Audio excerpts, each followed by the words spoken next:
Hello বন্ধুরা, good morning. তোমরা যে যেখান থেকে আমার এই ব্লগটি দেখছো, আশা করি তোমরা সবাই খুব ভালো আছো এবং সুস্থ আছো। আমরাও খুব ভালো আছি। আমার নতুন ব্লগে তোমাদের সবাইকে স্বাগত। আমি খড়গপুরের ছোট্ট একটি গ্রাম ভাটাপুকুর থেকে তোমাদের সঙ্গে রুমা। আজ সকাল সকাল চলে এসেছি, ঘরটা ঝাঁট দিয়ে দিচ্ছি। কিছু কাজ হয়ে গেছে, বাসন ধোয়া হয়ে গেছে, বাইরে ঝাঁট দেওয়া হয়ে গেছে, ঘরটা ঝাঁট দিয়ে দিচ্ছি। এখন ঘরটা ঝাঁট দেওয়া হয়ে গেলে আমি চলে যাব স্নান করতে। এই যে দেখতে পাচ্ছ বন্ধুরা, আমি স্নান করে চলে এসেছি। স্নান করে এসে ঘরটা একটু মুছে নেব।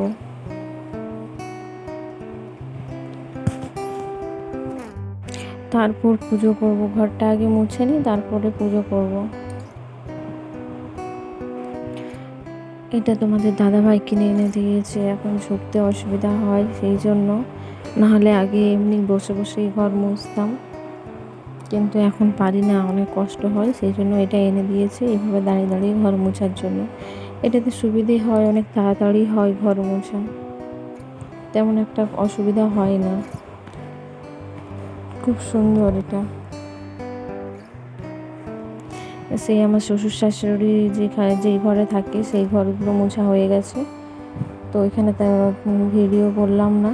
এই ঘরে এসে করছি, এই ঘরগুলো মুছছি। সমস্ত কিছুটা তোমাদের সঙ্গে শেয়ার করতে পারি না, কারণ ফোনটা ধরে দেওয়ার মতন কেউ নেই, আর আমিও ঠিকঠাকভাবে জানি না কীভাবে ফোনটা রেখে ভিডিও করতে হয়। সেই জন্য ভিডিওগুলো পুরো ছবি পুরো ফুল আসে না। তোমরা দেখো,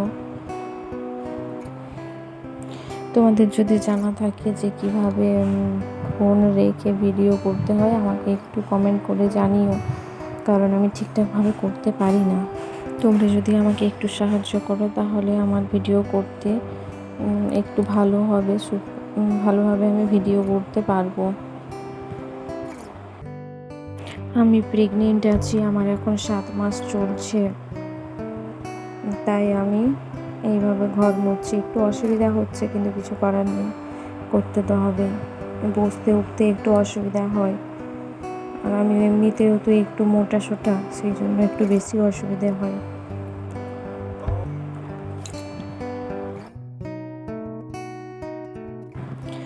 যে আমার ঘর মোছা হয়ে গেছে, শেষ হয়ে এসেছে। ঘর মুছে আমি পুজো করে নেব। পুজো করে তারপরে আবার সকালে খাওয়ার জন্য কিছু বানাতে হবে।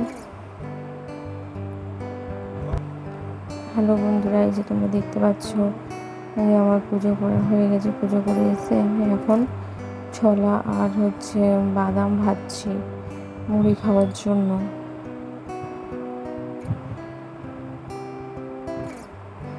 বাদামগুলো নিয়ে এসেছিলো তোমার দাদাভাই মামা বাড়ি থেকে, সেগুলোকে ছাড়িয়ে রোদে দিয়ে রেখেছিলাম।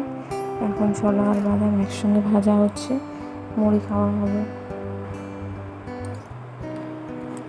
এই যে আমি একটু নুন দিয়ে দিলাম, নুন না দিলে কি ভাজা হয়? ভাজাও হবে না আর স্বাদও লাগবে না, সেই জন্য আমি একটু নুন দিয়ে দিলাম। মুড়ি খাওয়া হয়ে গেছে। মুড়ি খাওয়ার পরে এই যে তোমরা দেখতে পাচ্ছ, আমার শাশুড়ি মার চুলে কলপ করে দিচ্ছি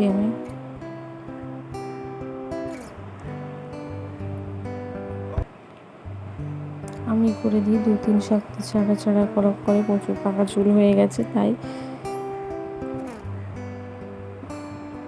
আমাকে বললো যে সকালে যে আজকে একটু কলপ করে দাও, সেই জন্য করে দিচ্ছি। হয়ে গেলে তারপরে রান্না বসাবো। তোমাদের সঙ্গে কি রান্না করি, কিভাবে রান্না করে শেয়ার করতে পারি না, কারণ ফোন রাখার তেমন কোনো জায়গা নেই, সেই জন্য তোমাদের সঙ্গে শেয়ার করতে পারি না। চেষ্টা করব তোমাদের সঙ্গে শেয়ার করার, আমি কীভাবে রান্না করি না করি। বাই বন্ধুরা, দেখা হচ্ছে পরবর্তী ভিডিওতে। আমার ভিডিওটা যদি ভালো লেগে থাকে, অবশ্যই লাইক, কমেন্ট, সাবস্ক্রাইব করো। তোমরা সবাই সুস্থ থেকো, ভালো থেকো। Tata bye.